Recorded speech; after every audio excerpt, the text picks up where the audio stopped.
Allie, hi, Jim Delapine here. I want to give you some feedback on what to do here with regards to your background here, okay? It's just your character's getting totally lost. I specifically said to make sure you don't choose anything that's busy, and you kind of really can't get any more busier than this. So I'm going to show you how we can fix that. So if we go to the background layer here, I want you to select the background, and I want you to do this step by step. All right. I'm going to go to my move tool and click and drag this straight up. All right, I'm going to drag it straight up to maybe around here. Okay.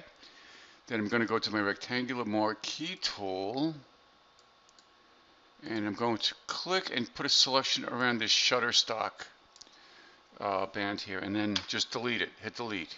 Okay. Now I'm going to hit Control A, which is select all, and go to Image Crop. All right, that will crop out anything that extended beyond the top of that, okay, of the document. Now I'm going to duplicate this layer. Okay, so this is what we have here. I'm going to hit Control J. All right, that duplicates the layer. As long as there's nothing selected, make sure there's. So hit Control D for D as in David first. That will deselect everything. Then when you hit Control J, it will duplicate the layer. All right. Then I'm going to go to Edit with this top layer here selected. Edit, transform, flip, vertical. That'll turn it upside down.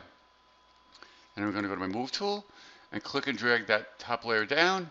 As I'm dragging, I'm holding down the shift key. That kind of creates a vertical slide. So now this is like mirroring the top. What happened here? So it's mirroring the top here. Okay.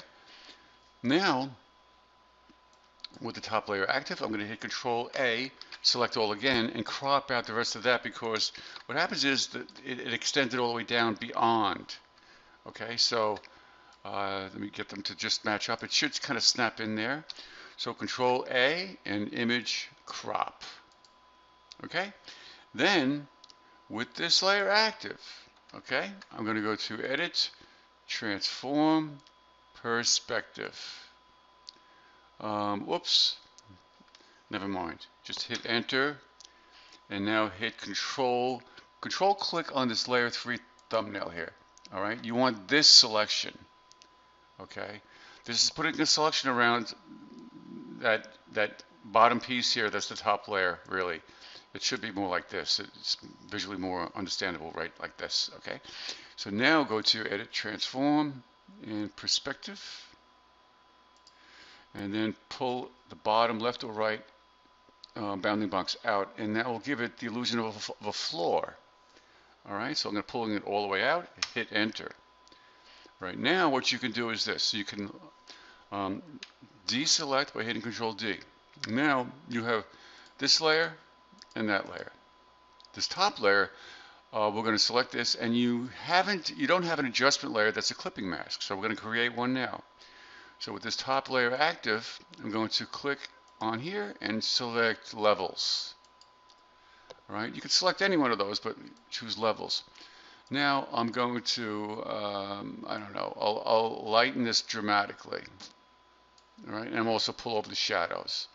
All right, it doesn't really, well, it doesn't matter, but I'm just showing you that it now affects this layer also, but what we want is it to affect only this layer.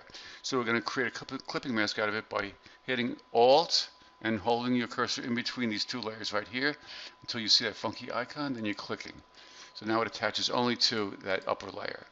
All right, so now you have kind of the illusion of a floor. The bottom one still, whoops, it's still hard to see the feet because of what you have here. Honestly, I don't think you put as much thought into this as you needed to, because these spoons they're behind the can, you know. You want to make them look like they're sticking into the can at least.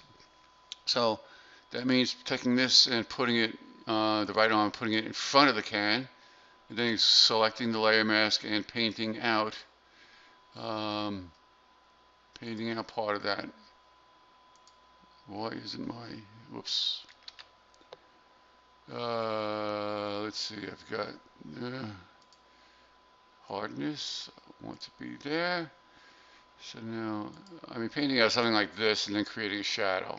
At least now it looks like it's going into the can instead of simply behind it. Okay. For this bottom one, you maybe create another adjustment layer that's for, I don't know, use saturation. We'll see if we could just simply change the color. By selecting U, it changes the color. It makes it a little more interesting. All right. So I'll keep that simple and stop there. At least this shows you how you can create an adjustment layer that is a clipping mask and how to make the background help put Fred in more of an environment. Okay? All right. Thanks. Take care.